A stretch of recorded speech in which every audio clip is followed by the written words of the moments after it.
Bonjour, bienvenue, Kevin Andrea. Donc voilà, aujourd'hui je vais vous présenter ma recette qui est le velouté de panais, fromage de brebis battu et parmesan du pauvre. Donc pour le velouté de panais, il me faut donc mon panais que j'ai épluché. Donc là, je le taille.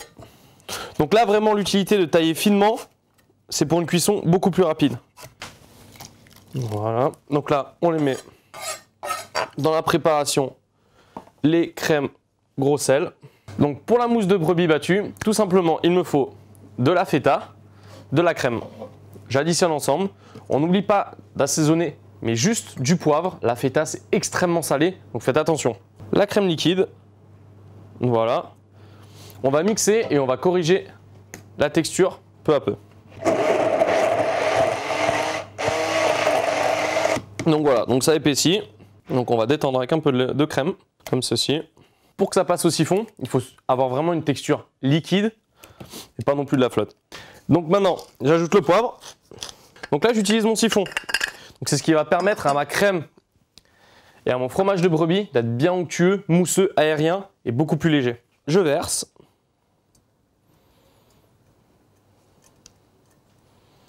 Voilà, donc une fois que c'est dans le siphon, on ferme et on rajoute 2 cartouches de gaz. Donc là, je rajoute mes 2 cartouches. Donc quand on gaze son siphon, on pense toujours à mettre la cartouche à l'envers, comme ceci. Et puis après, on remue. On fait bien pénétrer l'air à l'intérieur.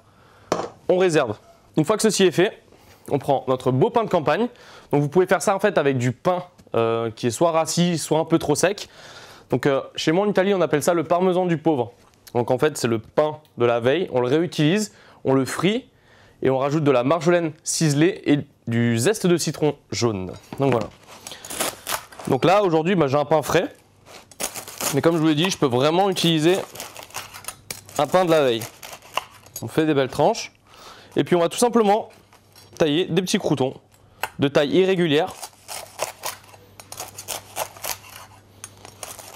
Donc là, on réserve. On allume sa friteuse à 180 degrés. Donc là, je vais ciseler ma marjolaine.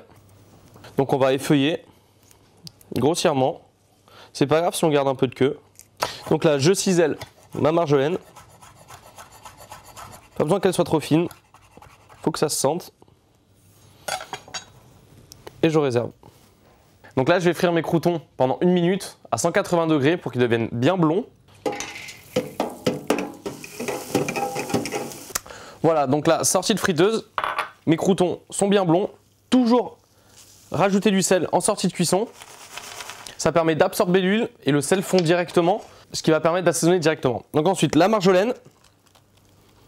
Ensuite, un petit coup de zeste de citron. Voilà, comme ceci. Donc ça va vraiment rajouter de la fraîcheur.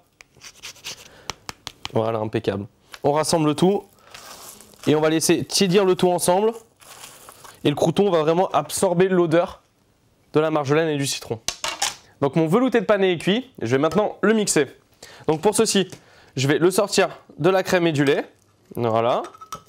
Donc en fait, là, je mets uniquement mon panais et je vais rallonger donc mon velouté avec la crème à l'intérieur pour pouvoir bien contrôler la texture de mon velouté.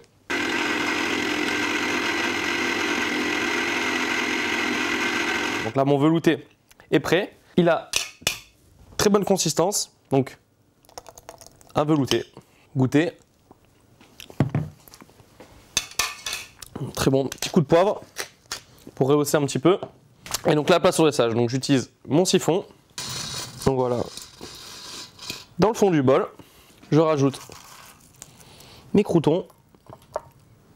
Comme ceci. Mes petites herbes, donc du mouron des oiseaux, de l'oxalis, voilà. Et donc à la fin, je rajoute mon petit velouté.